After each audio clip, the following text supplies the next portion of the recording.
Ölümsüz bizni yarlıka.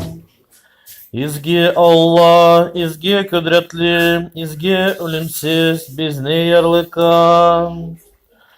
İzgi Allah, izgi kudretli, izgi ölümsüz bizni yarlıka.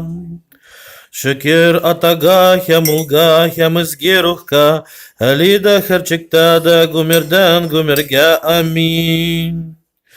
Ey in izgi üçlü bizni yarlıka, ey Huday bizni günahtan tazart, ey iyi biz kanunundan yazganı bizni keçir, ey izgi bizge kelip biznin helsizlikleri bizni savıktır, üz ismin için. Ey Huday yarlıka, ey Huday yarlıka, ey Huday yarlıka. Şükür ataga, hem ulga, hem izgi ruhka, elide gerçekte de gümirden gümirge amin.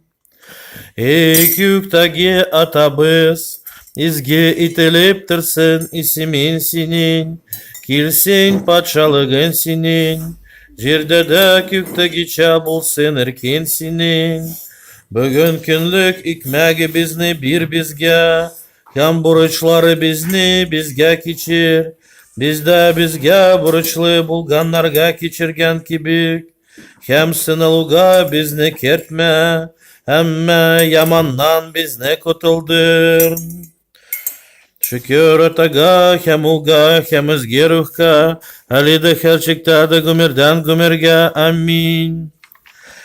Ey Huday yarlıka, ey Huday yarlıka, ey Huday yarlıka, ey Huday yarlıka, ey Huday yarlıka, ey Huday yarlıka, ey Huday yarlıka, ey Huday yarlıka, ey Huday yarlıka, ey Huday yarlıka, ей Худай ярлыка, ей Худай ярлыка.